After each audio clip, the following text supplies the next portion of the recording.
ya njoo hii leo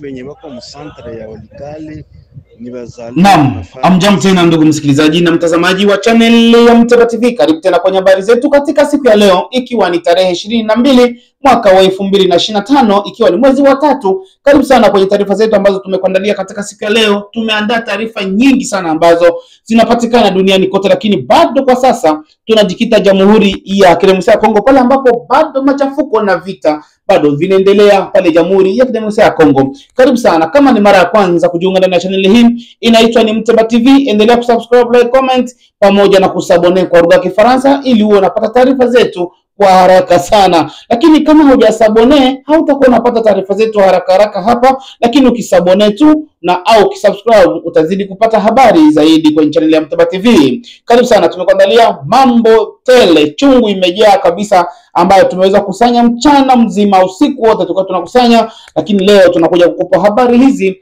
kwa umakini sana. Huku habari watu wengi sana wakitupigia masimu wakituuliza kipi kinachoendelea Walikale. Mbona Walikale ni kama wamekamata na M23? Leo tutakwambia ukweli wote kuhusu Walikale, kila ambacho kimeendelea. Inawezekana ulikuwa hujajua, lakini karibu sana kwenye channel ya Mteba TV. Endelea kusabone, utazidi kupata habari zaidi hapa kwetu. Lakini leo tunaanza habari zetu zitakuwa pale Walikale, lakini pia tutakuja kugeuka moja kwa moja kwenye mji wa Goma, pia na mji wa Bukavu, pia na Uvira. Tutakwenda kuzungumza habari hizi zote na uchambuzi mbalimbali wa masuala ya vita ambazo zinazoendelea pale Jamhuri ya Kidemokrasia ya Kongo. Unaweza kanita ni Mteba Junior. Karibu sana kwenye habari zetu. Unaweza kunitafuta kwenye mtandao wa TikTok, unaweza kunipata kwa Mteba TV maeneo yale, lakini Facebook unaweza kunipata Junior Mteba, na maeneo mengine yote utanipata tu. Karibu sana kwenye habari zetu. Walikale, mambo yaliwaka, mambo yalichacha, maiti ziliweza kutamba, maiti zimeweza kuwa nyingi sana pale Walikale, huku watu wengi wakiwa wanalia kabisa, wakiona hali mbaya sana ya mambo ambayo yanaendelea pale ambapo vita ilifika Walikale. Tuliwaambia tunawakusanyishia habari kamili hapa. Kama mnavyojua, Walikale ni bado kwenye ni mkoa wa Nord Kivu kabisa, kwa ambako ni maeneo yale kwenye Goma, bado ni mkoa ule ule. Watu wanafikiria Walikale ni tayari ushaingia kwenye mkoa wa Kisangani. Hapana, Walikale bado ngali kwenye mkoa wa Goma. Hiyo yote ni Goma, ni kubwa sana, lakini hapo Walikale ni katikati kabisa ya mji wa Goma. Pale ndio penye kitofu, ndio yaani ni penye dhahabu nyingi, penye pesa nyingi sana, ambapo bado M23 hawajakamata maeneo yale. Lakini jana ilikuwa ni tarehe 20 na tarehe 21 pale ambapo habari iliweza kuwaka kabisa na kuonekana kwamba M23 kweli walivamia mji wa Walikale. Walivamia kabisa na walifika wakaanza kupambana. Mapambano hayo hayakukawia sana. Kumbuka vita mahali popote M23 wanafika, ujue kuna mdudu fulani, kuna kitu fulani kinaendelea pale, au kuna mtu aliwapeleka, kwa sababu ukiangalia kule Masisi au Goma na Walikale ni parefu, ni mbali sana, ni msafara mrefu sana. Kwa hiyo manake kuna mdudu fulani au kuna mtu fulani aliweza kuwapeleka mpaka maeneo yale, na kuanza kusaliti maeneo hayo. Lakini vilikuwaje? Hapa kuna mtu general ambaye anaitwa ni Kabido, ambaye aliasi kabisa na akajiunga na M23, ndiye aliyewapeleka hawa watu wa M23 mpaka kwenye mji wa Walikale. Mambo haya yameweza kuchacha sana. M23 maeneo yale yote hawajui, bali mpaka waende na mwenyeji. Waliweza kwenda na General Kabido maeneo yale, ambaye alihasi na kujiunga na M23 kufika mpaka kwenye mji wa Walikale. Baada ya kufika maeneo yale, walianza kushambuliana sana, walianza kupiga masasi. Vita iliwaka pale Walikale, ikiwa wazalendo na FRDC wakijiunga kabisa, kwa sababu tutakuja kuambia habari kwa nini FRDC inaanza kuja nzuri. FRDC inaanza kuwa sasa moto. FRDC inaanza kutaka kwanza kutumika sasa jeshi la Kongo, kwa sababu wamepata kiongozi mpya. Huyo kiongozi ni nani? Tutakwenda kuambia kwenye taarifa zingine, lakini hapa bado tumekuandalia habari moto ambayo tunayo hapa. Tumekuchombezea tu kwa taarifa hapo kwamba tayari kuna general au mkuu wa majeshi mwingine ambaye ameshateuliwa kwa kuangalia Goma, kuangalia Kisangani, kuangalia na maeneo mengine yote ambaye ameteuliwa. Ule jamaa ambaye alikuwa amewekwa pale, yule Mtusi, tayari washamuondoa kwa sababu ilionekana hafanyi chochote na mikoa inazidi kukamatwa haraka sana. Lakini sasa hivi wamechagua mtaalamu mkali sana ambaye pia ni kabila la Wabembe, ambaye ni mzalendo wa kweli, anaangalia mikoa yote. Tunakuja kuambia kwenye taarifa zingine, lakini leo tunakuandalia habari ambazo bado zipo, tunaziandaa hapa kwenye channel ya Mteba TV. Vita iliweza kuwaka, waliweza kupigana sana kwenye mji wa Walikale. Ilikuwaje? Masasi ikaanza kupigana, watu wakaanza kupigana. Tuliwaambia kwamba kamera zetu zilikuwa zimenasa kabisa wa M23 wakiwa kwenye mapori, lakini waliweza kunyapa kwenye mji wa Walikale na wakakamata mji wa Walikale. Waliushika kabisa, lakini hawakukawia maeneo yale. Wazalendo pamoja na FRDC waliweza kuwatimua. Alafu unajua sisi tunawaambia habari ambazo ina uhakika kwenye channel ya Mteba TV. M23 walikufa kwa sababu walipigana. Unajua walipigana, masasi iliisha, hawakuwa tena na nguvu yoyote maeneo yale. Masasi iliisha kabisa maeneo yale, na hawakuwa na msaada wowote. Hakuna jeshi la kutoka Rwanda wala wapi. Maana kikosi kilichopanda Walikale walikufa karibuni wote, mpaka na aliyewapeleka.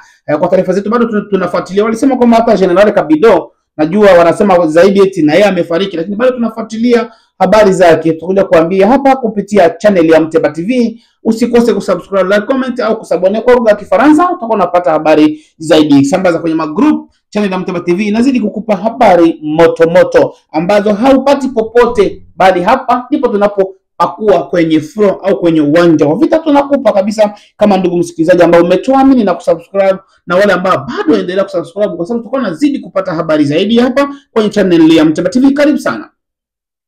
Vita hiyo waliweza kupambana kama saa nzima hivi, na M23 wakaishiwa nguvu, walipigwa vibaya sana, kwa sababu aliyewapeleka ni General Kabido au mkuu wa majeshi kabisa, ambayo ni muhasi aliyehasi kajiingiza kwa M23. Walipigwa. Kumbuka kutoka Walikale pamoja na kwenda Masisi au Goma ni mbali sana, hakuna msaada wowote, kwa sababu tukiangalia tena Rwanda, nchi ya Rwanda imeweza kupigwa marufuku kabisa, hawana misaada yoyote. Na wakigundua nchi yoyote ambayo inayosaidia Rwanda kwa sasa kwa kuwapa silaha au vyakula vyovyote, hiyo ni nchi inapata shida, au wanajeshi na wao wanapigwa vikwazo kama Rwanda. Kwa hiyo M23 kwa kweli walitaka tu kujitutumua tu, wanataka tu wakamate mji wa Walikale, lakini haikuwezekana kwa sababu hawana nguvu, wamekufa sana. Wale ambao wanabisha kwamba hawakukufa, njoo kwenye group la WhatsApp, ingia tu pale kwenye WhatsApp yako, maeneo ambapo tu wao wanaweka stati yako kule ku stati, unaangalia stati za watu kule ku WhatsApp, andika pale Mteba TV, utaona channel ya Mteba TV itakuja. Hebu tufuatilie kwanza habari za watu, watuambie hapa kilichopitikana, hapo tutakuja kurejea. Ndo kazi ze bazalendo walifaa kule Walikale, zile baofisia ya Rwanda wale walikufa sana. Bahati mbaya au mzuri walirekiperewa maiti zao bagenda zizika Rwanda. Bataendelea na kuisha tu, na Kagame atakia tu jikuta kaiko mperte. Ngao nyo walirekipere tena biko nena napunguka. Wewe unanilomba detail mimi nakupatia njoo hii. Leo benye bako msantre ya Walikale ni bazalendo na FARDC. M23 haiko msantre ya Walikale. A partir ya jana 19h 21h ndio balianza balibapiga mpaka bakakimbia. Sawa? Na maminisio zikabaishia. Sasa maminisio zikabaishia, ndio basodetu balibaingia ama bakabapiga bakakimbia. Mesa hii ndio msantre ya Walikale ni wazalendo na FARDC. Ndio detail mimi nakupatia hii. Na saa mimi napata habari ya Walikale. Wale bwana wanapigwa Walikale mbaya sana. Na mpaka saa hii donc kila mwalianza kimbia biko naye basha kamata 50 personnes. Na bakukufa biko wengi, na gari zao wanazichoma. Donc benye banakimbilia biko nakimbia, wanamkamata mateka. Na general mwenyewe alituma kule wa mpya alishafanyisha sai meeting, anasema basoda bote balale banavee juu benye biko mpore wote banaya kama banatembea kwa usiku kusudi bakimbie. babachunge bakamate bote wenye balinda mapori. Aseme abana ni renfort kwa. Unajua kama kwenye vitu vinafikia leo Rwanda iko naogopa kutuma munition. Kuna masanction zenye iko napata. Sasa hapa bandugu yetu ba M23 walikuwa basha kuwa en contact na Chinois moya hivi. Ule Chinois ni homme d'affaires, ndio mwenye alikuwa anaanza ba fournir ma munition zote maki na bauzia ma munition. Sasa ule Chinois naye Amerika ilimpatia avertissement ya mwisho. Ikamwambia kumbe vile unjo kuna usha maarme, kuna patia M23 maarme, wenjo kuna favoriser kusema M23 iendelee na kufanya mafujo na mamasakre Mkongo. Tunakulumbu ustope dali media kuwapatia tena munition. Ndio ule Chinois naye alisopea kuwapatia munition. Ndio M23 nabo bako naanza kopere na Uganda ndio anze wapatia munition. Uganda nayo naogopa. Ndio situation ya Kongo ishakuwa ya nguvu sana.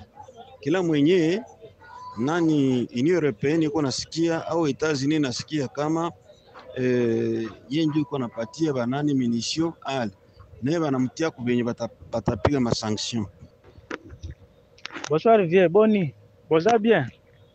Biso peto jana no vie mokia par saka ka sango to bandako yo ka walekale wana. Bato na biso bakota ki deja liso walekale. Ba beta ki bango. Ba lobby za ka soki kabido azala ki okosa bato mo sefa bazalendo wana. Nda memaki bango ba deborda ki ti zamba ba eko bima walekale na aeroport wana, aerodrome wana. Ndeka gidonda memaki bango ti wana me babeta ki bango panzi bango na oka ki pe soko yekenda ki kuna ebeti pe nde banda kala soko izalaka wapi ale bango pe tala distance balongwe kuna ti baya bakota walekale na nzela pe bazate babimaki ka kuna babeti boy po baninga na bango basana baya lokola bapanzi bango wana nde siko baluka bango na zamba wana. Naam, tunapoendelea na taarifa zetu katika siku ya leo, nafikiri umeweza kusikia ushuhuda wa watu wengi sana ambao wameweza kushuhudia. Wengine wanakaa Walikale, wengine wanakaa maeneo mbalimbali sana. Kwa hiyo tumeweza kufuatilia na taarifa hizo kwamba inadhibitiwa kabisa na wazalendo, na hivi vita itakuja kwa sasa mbaya, kwa sababu hivi kisa walishapigwa hapo. Hawa wanajeshi ambao wanaenda kuchokozwa Walikale tayari hawa wanahitajika washuke moja kwa moja mpaka Masisi. Hiyo vita sasa inaanza kushuka. Unajua M23 mbinu zao zimegonga mwamba, zimeshindwa kwa sababu wakati walikuwa Bukavu wameshindwa kuendelea na vita kwenda Uvira. Wanataka kukamata Kamanyola pale, wakakaa pale wakawafukuza, wakaingia Walungu wakawafukuza pale, alafu maeneo Nyangezi pale kote wakawapiga, wakarudi Bukavu. Wanakalia tu ni Bukavu sasa hivi. Alafu maeneo haya ndipo walipo tu Bukavu. Sasa wanaona hii njia hii ya kwenda hii inakuja kuwa ngumu ili waende Lubumbashi na Kalemi. Hakuna njia yoyote ya kupita hapa. Sasa walitaka kucreate au kutafuta njia nyingine ya kwenda upande ule kabisa wa Walikale ili waingie pale Kisangani pale, washuke pale. Ni njia tu za maji pale, wangipanda tu Muflevu Kongo, ni kushuka moja kwa moja mpaka Kinshasa bila kuzuilika na mtu yoyote. Na hata usiku na ndio maana walikuwa wanataka wakamate hapa Walikale ili waingie moja kwa moja Kisangani, lakini ni mbali sana maeneo haya. Watu wengi nasikia wanatetemekesha watu, wakikamata tu Walikale hapa tayari Kinshasa imekamatwa. Jamani, hebu angalieni maneno mnaozungumza hapa. Walikale na Kisangani ni mbali sana, ni mbali kweli. Kwa hiyo tunapoendelea na taarifa zetu kwenye channel ya Mtaba TV, endelea kusubscribe kwamba M23 walipigwa pamoja na viongozi waliowapeleka. Walikufa. Ukibisha andika kule, nitakutumia au chukua namba yangu ya WhatsApp hapo, afu tukusendie vitu vingine wenyewe hujawahi kuona, mpaka utashindwa kula nyama kabisa. Kuna vitu vingine hatuwezi tukapandisha hapa kwa sababu ya usalama wa channel ya Mtaba TV. Kwa hiyo endelea kufuatilia na tutakuwekea namba hapo. Chukua namba, tuandikie, tutakutumia link, utajiunga kwenye group la WhatsApp ili utakuwa unapata vionjo wanapata vitu vikali sana ambavyo haujawahi kuviona popote ambavyo vinatoka kwenye uwanja wa vita. Kwa hiyo M23 walikufa ni mbolea, lakini wakawachukua watu wao wakawapeleka, wengi wanasema waliwapeleka Rwanda, lakini pale hawawezi wakaenda Rwanda kwa sababu ni mbali sana. Kumbuka Walikale ni katikati kabisa mji wa ni katikati kabisa mkoa wa mji wa Goma, mbali sana kule Nord Kivu. Mikoa hiyo Nord Kivu na Sud Kivu vinapakana, na mikoa hizo zote zina mapambano na zina machafuko. Hapo tumemaliza habari za Walikale pale ambapo M23 walikufa na viongozi wao. Kwa hiyo vita hiyo itaanza huko, wamechokoza moto, FARDC wameshakuwa vizuri, viongozi wa rushwa wamefurushwa, sasa hivi wameweka wazalendo kuwa viongozi wa FARDC wanaosimamia. Utakuja kusikia kwenye habari nyingine, usikose kufuatilia habari nyingine. Hii habari tunairusha ni asubuhi kwa wale ambao wako Marekani, na mchana kwa wale ambao wako Afrika kama saa 7 hivi utaipata. Ikifika saa 12 ya jioni au saa 10 hivi tunapiga habari zingine, na tutakwambia yule ambaye alichaguliwa kabisa kuwa anaangalia mikoa yote, karibuni mikoa 5 ambaye tena ni mzalendo, alafu tena ni mai wa kweli kabisa huyo askari. Kwa hiyo baada ya kushimikwa pale, vita inakaa vizuri. FARDC walipiga, walishambulia, wale wa jamaa walikufa sana, M23 walikufa kabisa, mpaka watu wengi wanasema kwamba Gisu wamefariki hapa. Rwanda inazidi kuhomba kwa sababu wanaokufa ni wengi, wakongomani ni wengi. Hata wakifa, kwa hatupendi wafe, lakini hata wakifa hawezi wakaisha, ni wengi mno kama Butitiri. Lakini Rwanda inahesabika ni wanajeshi wadogo, alafu na wengine watu wanani Wanyamulenge wanakufa bure tu, ni wachache. Alafu walikuwa wamejikala Kongo kwa muda mrefu. Tokeni kama ni Wanyamulenge, kuna habari tulifika hapa wanasema Wanyamulenge tokeni mwe kwenye M23, tetieni Kongo kupitia wazalendo au FARDC kama mnavyojisema nyinyi na Wakongomani. Lakini kwa sasa hivi Mkongomani amechafuka, hataki kusikia habari ya Mnyamulenge na arudi Rwanda. Hii vita ikiisha, sijui kama Mnyamulenge atabaki maeneo yale. Kwa hivyo tunaendelea na taarifa zetu, tutarejea moja kwa moja kwenye mji wa Goma pale ambapo njaa, vifo vinazidi kusonga mbele, nazidi kusonga mbele kabisa. Hii habari pia tutakuja kukupa nayo kwenye taarifa zingine zitakazokuja, kwa sababu hapa tayari dakika zetu zinaelekea kumalizika. Lakini tunakimbia moja kwa moja kwenye mji wa Uvira pale ambapo Bitakwira aliweza kufika kabisa kwenye mji wa Bukavu, mji wa Uvira na kutoa taarifa nyingi sana pale kwenye mji wa Uvira, na kusema kwamba kutoa kitumaini na kushukuru wazalendo kabisa kazi nzuri wanazozifanya na kupambania udongo wao, huku FARDC ambao walikimbilia Burundi, wengine wakakimbilia pamoja na polisi, wanahitaji wote warudishwe na watahukumiwa kabisa. Kwa nini wakimbia Uvira na Uvira kuja kwa vita? Hao ndio wale ambao walikula rushwa, hao ndio wanatafutwa warudishwe. Watarudishwa, na amesema atakula nao chungu moja. Lakini pia ameweza Bitakwira pale Uvira ameweza kuzungumza, akasema kwamba atakaa pamoja na wazalendo wote, Wabuyu kutoka wapi, wote atazungumza nao. Kumbuka Bitakwira ni mtu mkubwa sana, ni mbunge pia, ni mtu mkubwa kabisa kwenye serikali ya Jamhuri ya Kidemokrasia ya Kongo. Ameweza kujitolea, ni mzalendo wa kweli, na kufika kwenye mji wa Uvira na kuongea mambo mengi sana. Ameweza kupokelewa na wazalendo wengi sana maeneo yale kama Butitiri, polisi wengi sana. Kumbuka Bukavu sasa hivi ishakuwa kama vile Uvira ishakuwa kama vile ndo makao makuu ya Bukavu. Baada ya kukamatwa Bukavu, basi hiyo ishakuja kubaki makao makuu ya mkoa wote wa Sud Kivu. Kwa hiyo tunapoendelea na habari hizi kwa channel ya Mteba TV, habari zingine usikose kutufuatilia, kwa sababu Bitakwira bado hata kama ameondoka, lakini habari zake ni nyingi sana ambazo ameweza kuzungumza. Tunadokoa tu, lakini tutakuja kukupa habari kabisa kwa undani kila ambacho kinaendelea. Lakini hakutembea mikono mitupu, aliweza kusaidia vingi sana, ameweza kuacha misaada mingi pale ambazo hatuwezi kutaja hapa, mpaka tuwe na code au tuwe na ushahidi mkubwa ambao tunaweza kuja kuwatumia hapa kama vile kwenye channel ya Mteba TV. Uchambuzi wetu katika siku ya leo na matangazo yetu kutoka Mteba TV yanaweza kusambazwa popote. Tupo kwenye group zozote, weka sambazia wa ndugu wazidi kupata habari moto kupitia channel ya Mteba TV. Hapa habari kila siku ni asubuhi, mchana na jioni, asubuhi, mchana naam, habari ni asubuhi, mchana na jioni hapa kwenye channel ya Mteba TV. Sambaza kabisa, usikose kusubscribe, like, comment na pia au kusabone kwa lugha ya Kifaransa. Bitakwira ameweza kumaliza mikutano yake pale Uvira na wazalendo ni wengi sana wako tayari, na akasema Uvira ndio itakayogomboa Bukavu pamoja na Goma, lakini pia Masisi itagomboa Walikale itagomboa Masisi na Goma. Kwa hiyo vita inaanza sasa upya. FARDC wameivya, wapo vizuri, wamejipanga. Vita inataka sasa kuanza ili kugomboa miji yote ambayo M23 wamekamata. Channel ya Muteba TV endelea kusubscribe, like, comment au kusabone kwa lugha ya Kifaransa. Tukutane tena hapa napo majaliwa kwenye taarifa zetu zingine zote. Majina naitwa ni Muteba. Unaweza kutafuta kwa namba za simu ambazo tutakazoweka hapo kwenye screen yetu ili unapata taarifa kabisa moja kwa moja kujipakulia hapa kwenye channel ya Muteba TV. Tukutane tena hapa napo majaliwa. Ciao.